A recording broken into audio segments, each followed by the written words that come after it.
Cidade Alerta volta a falar sobre o caso aí do jornalista Gabriel Luiz, gente. Mesmo internado, ele prestou depoimento hoje à polícia. E olha, Ariane Bittencourt aí, ela tá lá no caso, coloca a área aqui comigo, coloca a área ao vivo aqui comigo. Eu quero dar uma boa noite pra ela. Ari, boa noite, querida. Quais são as informações aí sobre o depoimento? É com você.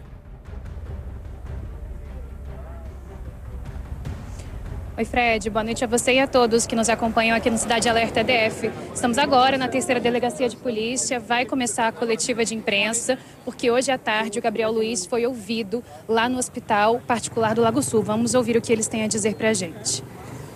Grande parte ele corroborou com o que a gente já havia levantado. Vamos à coletiva, então, agora. Dr. Peter Ranquetá e Dr. Douglas Fernandes falam sobre as novidades do caso do Gabriel Luiz. A gente acompanha ao vivo.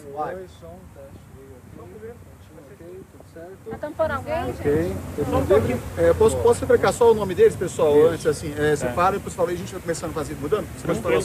Meu nome é Douglas Fernandes Moura, sou delegado-chefe adjunto aqui da 3ª DP.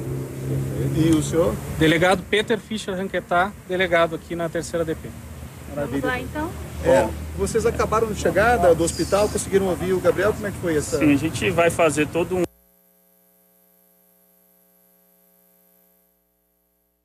Cara, olha só, volta aqui pra mim, a gente tá tentando restabelecer o sinal. Vocês lembram dessas imagens aí, onde o jornalista ali no setor sudoeste, né?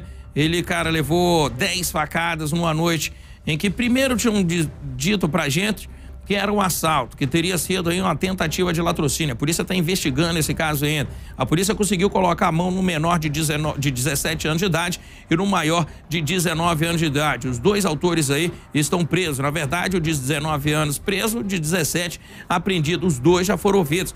Só que faltava ainda, gente, era o Gabriel ser ouvido. Gabriel, esse é o jornalista da TV Globo, que vocês veem aí, inclusive, na imagem, que está internado desde então. A polícia hoje teve que ir atrás dele, teve que ir no hospital para ouvir o depoimento dele. Depoimento esse muito importante.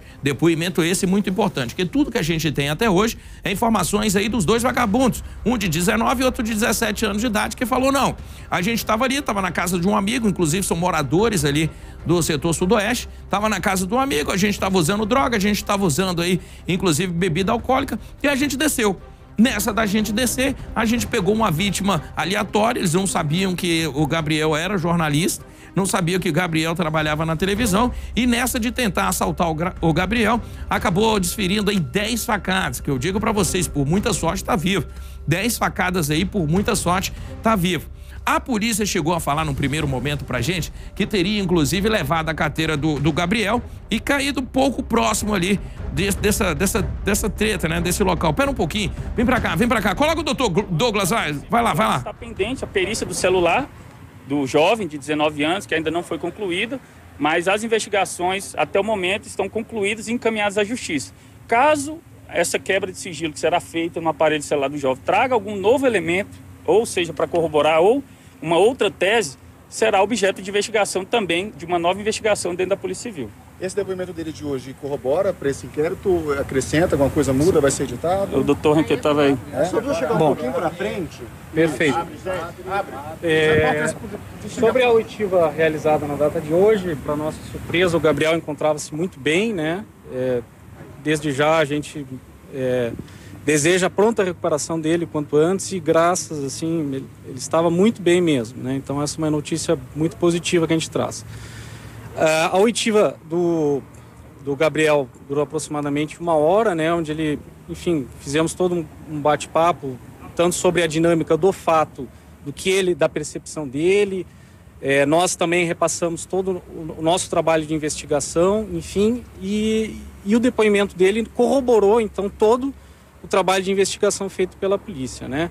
Ele recorda que, de fato, esses dois elementos teriam se aproximado dele, que ambos teriam, antes de qualquer agressão, eles teriam mencionado acabou ou perdeu, o Gabriel não recorda exatamente qual palavra que foi, e que no momento seguinte, logo depois, começaram, então, as agressões com faca. O Gabriel narra que, em dado momento, diante daquelas agressões, ele esboça uma tentativa de reação. Os indivíduos, então, o que não estava portando a faca, segura o Gabriel e continuam, então, a esfaqueá-lo, né? O Gabriel, desesperado, mais uma vez grita, levem tudo, parem, por favor, né? Começou também a ouvir a narrativa de um vizinho que teria gritado da janela, né? Estou filmando. Com isso, os dois indivíduos, então, teriam foragido dali, saído correndo e levado os pertences do Gabriel. O Gabriel ainda narra que numa tentativa desesperada de buscar socorro, então ele se dirige à portaria do seu edifício e lá, então, é socorrido pelo porteiro e por vizinhos seus, né?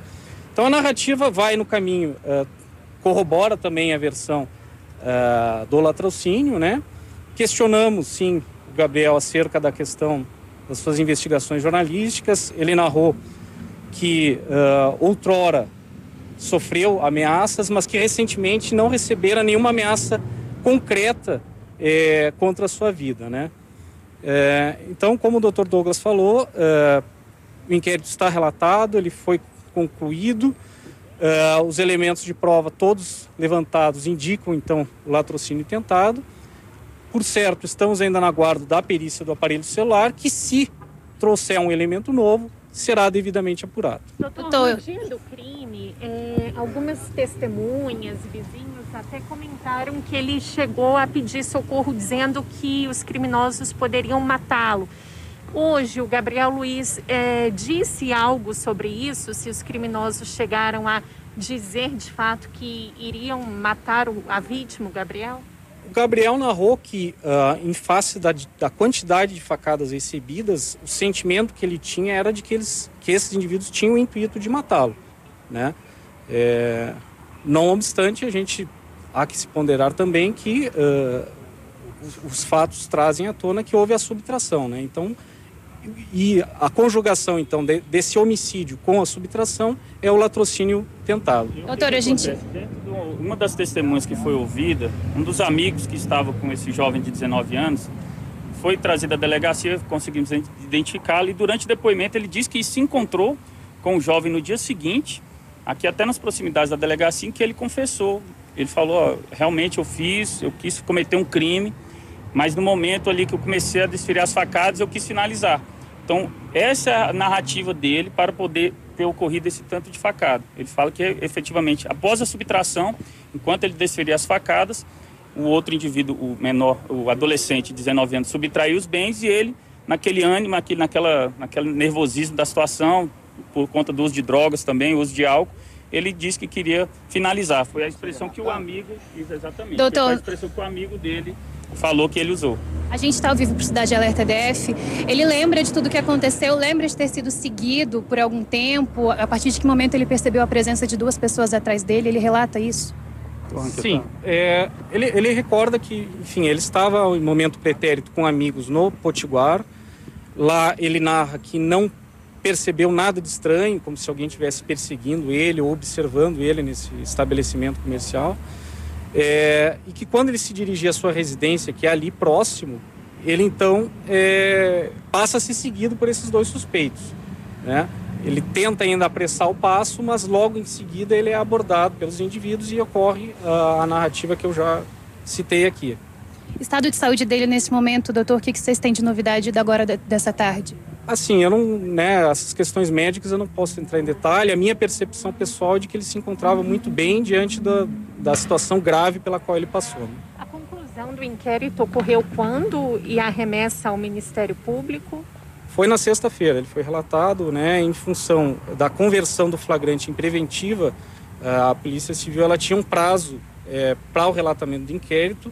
E assim foi feito esse prazo dentro do prazo estabelecido legalmente, foi na sexta-feira, né? Qual será o próximo passo a partir de agora? Então, nós vamos ficar na guarda aí da perícia do aparelho celular, né? E é o que temos. É claro que o Ministério Público também, ao verificar e analisar o inquérito policial, pode eventualmente determinar novas diligências que aí serão realizadas. Tem prazo para isso, não? Aí cabe ao Ministério Público e à Justiça que vão definir e passar para nós o prazo a ser cumprido essas diligências. O Ministério Público agora tem um prazo de 5 dias para oferecer a denúncia, que seria a denúncia formal, em que eles passam de ser indiciados, que é no âmbito da polícia, para serem denunciados, no caso do jovem de 19 anos. Então, após essa denúncia, é oferecida ao Poder Judiciário, que ao analisar os elementos que foram colhidos no âmbito do inquérito policial feito aqui na Polícia Civil, vai receber essa denúncia ou não. Recebida a denúncia, o processo tramita com a oitiva de testemunhas, com as provas que podem ser feitas no âmbito do Poder Judiciário. Doutor, apesar da conclusão do inquérito, não chama atenção a quantidade de facadas, né? Foram 10, e a subtração de bens tão pequenos, assim, não seria muito mais um disfarce de levar bens tão mínimos, R$200, o celular que foi até abandonado pelo caminho? Como a gente está trabalhando desde o dia da prisão e da apreensão, nada nos leva a crer. Hoje o depoimento do Gabriel era uma peça-chave nesse quebra-cabeça, até porque ele poderia conhecer essas vítimas, ter alguma suspeita de ameaça pretérita e grave, como o doutor Ranquetá relatou, e ele não trouxe nenhum elemento nesse sentido. Além do que, os indivíduos estavam drogados, e acontece muito. Às vezes a pessoa fez aquilo, eles se demonstraram arrependidos quando da oitiva. Isso foi interessante da parte deles, falou que se mostraram arrependidos, tanto que no dia seguinte, um desses amigos que foi ouvido aqui na delegacia relatou que ele acreditava, você que cometeu esse crime aqui bárbaro, aqui no Sudoeste, ele falou, fui eu. E como ele relatou, esse amigo dele relatou que, segundo o jovem, ele deu essas facadas porque no momento ali da euforia daquele momento, ele desferiu essas facadas em grande quantidade. E além do que, houve segundo ele, segundo a narrativa do autor, teria ocorrido esse revide, né, por parte do Gabriel, e que hoje ele confirmou parcialmente, tendo em vista que quando ele viu que estava sendo esfaqueado, ele tentou se desvencilhar de toda aquela situação, e inclusive até o fato desse indivíduo estar tão eufórico, se assim podemos dizer, foi o fato dele ter atingido o próprio comparsa. O próprio comparsa sofreu facadas durante toda aquela confusão que se formou ali durante a prática do crime. E salienta-se, só uma observação. A gente fez a oitiva de 2 amigos dos autores, onde eles confirmam claramente que os indivíduos que praticaram o crime fizeram uso de Roupinol, né? O uso dessa droga realmente leva as pessoas à prática desses atos graves. Uma outra questão também que foi colhida ao longo da investigação evidencia que o maior, né, tem um comportamento já foi internado 3 vezes por uso de drogas e um comportamento bastante agressivo. Foi expulso, né, enquanto jovem ainda, de várias escolas aqui no Distrito Federal, sejam escolas públicas e particulares, né, e a prática também de eventuais pequenos delitos também foi relatada pelos seus amigos. Então, evidencia o caráter agressivo dele e que corrobora, então, e tenta achar uma explicação para a quantidade de facadas que o Gabriel levou. Doutor, o menor de idade, ele continua apreendido? Tem algum prazo para que ele continue internado? Como é que fica a situação dele? Sobre a situação do menor, a gente não pode relatar, né? Vigora o sigilo sobre essa situação do menor e a gente não temos condições de estabelecer qualquer fala sobre isso. Nem se ele permanece internado, porque a gente sabe que ele foi internado. Não, desconheço. Não tenho conhecimento. Doutor, o fato do Gabriel ter dito que já recebeu ameaças por matérias jornalísticas feitas por ele, ele comentou que tipo de ameaça eram essas? Assim, foram coisas mais genéricas, né? Então, assim, como da conversa com o próprio Gabriel não se conseguiu estabelecer uma conexão entre uma ameaça específica e o fato, a gente não aprofundou muito isso, embora ele tenha dito, né, que pela sua profissão ele sofreu uma ou outra ameaça em tempos outrora, mas que assim, que não conseguimos fazer conexão com o fato sobre a apuração. É isso aí, pessoal. Tá bom, gente? Muito obrigado. Obrigada, doutor. Bom trabalho.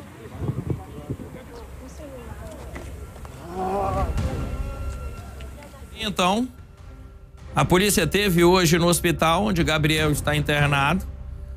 Fizeram aí perguntas durante 1 hora. Gabriel relatou todos os fatos, desde quando saiu do bar até chegar à portaria do prédio dele. No meio do caminho, ele relata que estava sendo seguido por esses 2 vagabundos, um de 19 e outro de 17 anos, que ele tentou apertar o passo, tentou andar mais rápido um pouquinho, mas que esses vagabundos alcançaram. No meio desse caminho, falaram para ele perdeu ou acabou, e nessa tentaram levar a carteira e o celular dele. Gabriel teria esboçado aí uma reação, foi quando começou a briga, começou aí a esfaqueá-lo, na verdade. E nessa, o menor de idade teria, inclusive, aí, segurado o Gabriel para o maior de idade desferir aí as 10 facadas. Ari, muito obrigado pelas informações. Você continua aí, qualquer novidade pode vir pra gente, me chama. Obrigado mesmo, viu?